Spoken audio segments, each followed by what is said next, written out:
I want to talk a little about my poor planning. And this is something that I've actually covered a little bit in a previous video, sort of the ad lib way that I approach painting. But in the painting that I have on screen, this is actually a perfect example and illustration of how my lack of planning comes back to bite me when I don't place things in the right position on my painting surface.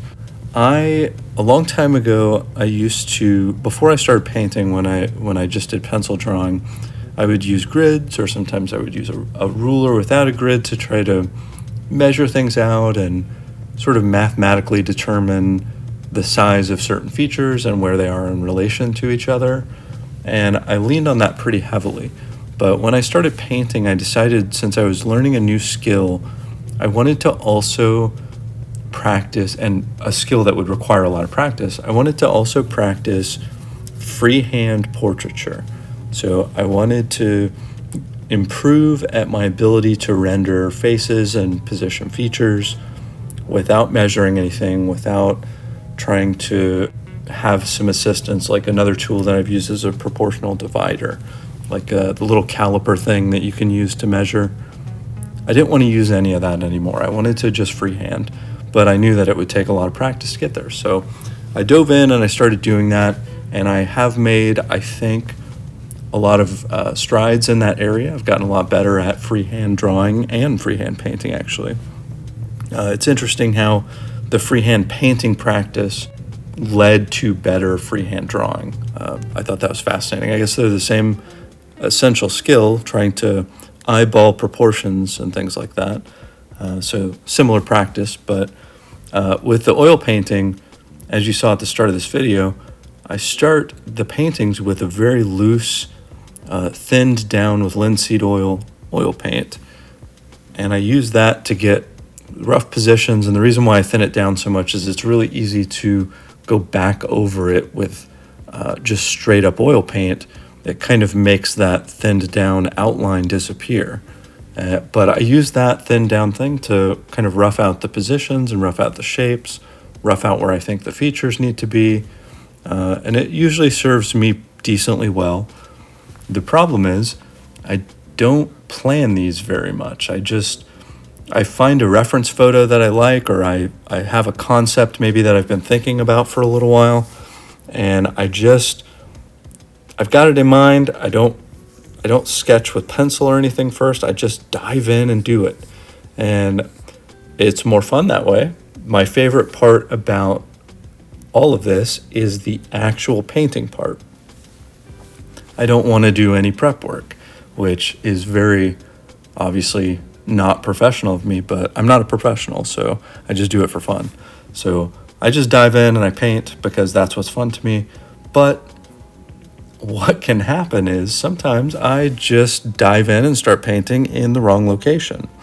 The paper is oil painting paper by Strathmore that I'm using here in the painting on screen. It's 9 inches by 12 inches.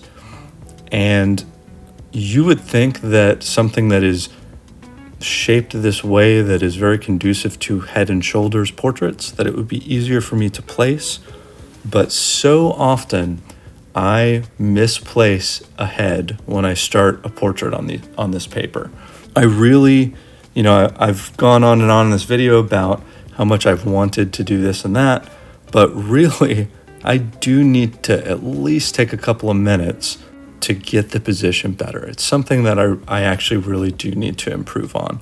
I need to be a little more considerate about where I'm placing these things, because as you see, what often happens is I place the head, or I place the features too far up and to the right.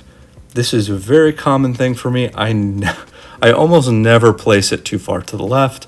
I almost never place it too low. It's always too high, and it's always too far on the right. I don't know what it is. I'm right-handed, so maybe that's a factor. I'm not really sure. But it's a very common mistake for me.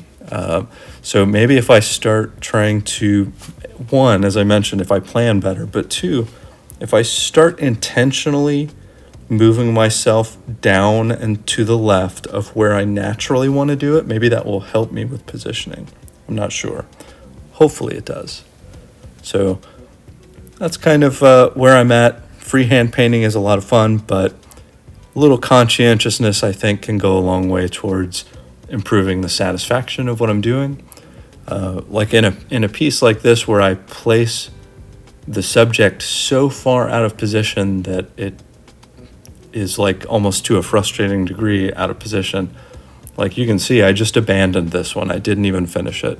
There was more to the kind of chest area and shoulder area that I wanted to do, kind of getting the top part of the subject's clothes, but I just gave up. It was so far off that it wasn't working for me. So again, some conscientiousness is good. I could stand a little extra dose of planning for sure.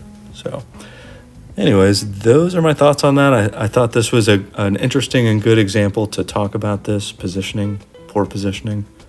If anyone has any comments, please let me know. Otherwise, thank you for watching. Hope to see you for the next video.